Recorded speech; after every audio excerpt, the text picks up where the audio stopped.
नमस्कार दोस्तों, आप सभी का स्वागत है आपके अपने यूट्यूब AV97 क्लासेज में। ये जो क्लास हम लेके आए हैं इतिहास से संबंधित क्लास है।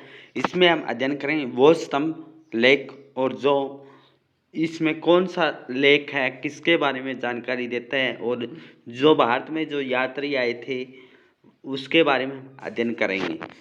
बौद्ध स्तंभ लेख किसके बारे में जानकारी मिलती है? शुंग काल के बारे में जानकारी मिलती है। ह्वेन-त्सांग ने अपनी यात्रा वृत्तांत का वर्णन किस पुस्तक में किया है? सुयुकी में किया है। अपनी भाषा की पुस्तक किताब उल हिंद किसकी रचना है?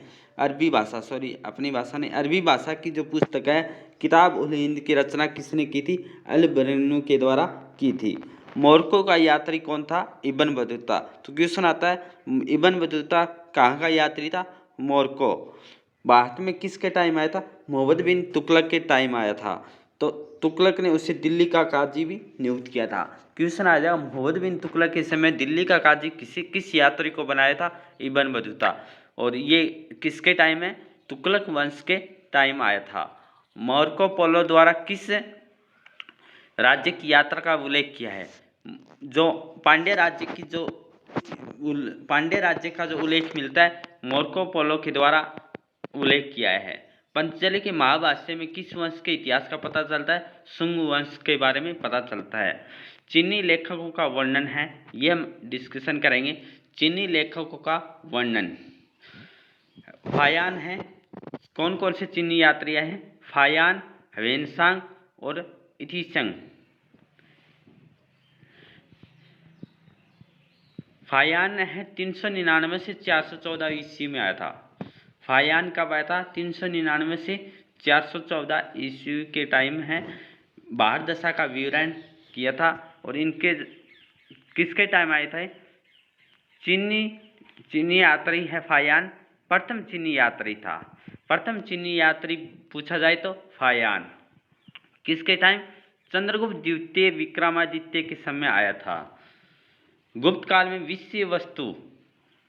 काल में वस्तु विनिमय का माध्यम कौड़ी और चंद्रगुप्त मौर्य के राजप्रसाद राजमहल का देव निर्मित बताया है। तो चीनी यात्री सबसे पहले चीनी यात्री फायान आता है। किसके टाइम आता है? चंद्रगुप्त द्वितीय विक्रमादित्य के समय आता है।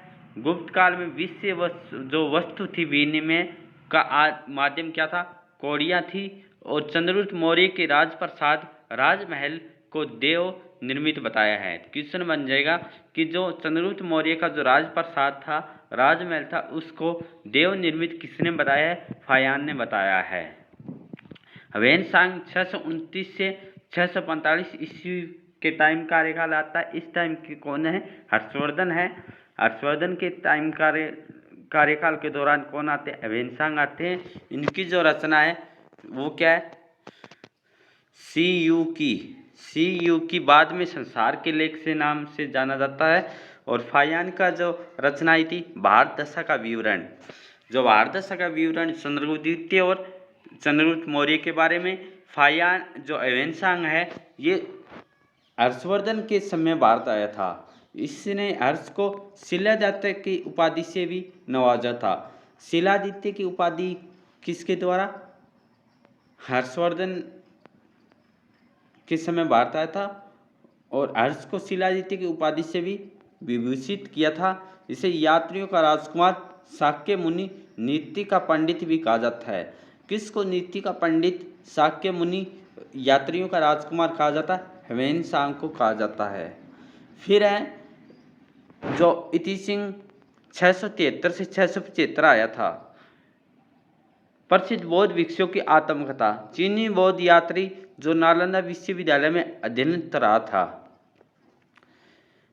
फिर एक कौन सा अभिलेख है? जो सती प्रथा का प्रथम लिखित साक्ष्य 510 ईस्वी के भानुगुप्त के एरन अभिलेख से प्राप्त हुआ है। तो सती प्रथा का जो प्रथम विवरण हमें कहाँ से मिलता है? वो मिलता है भानुगुप्त का एरन अभिलेख।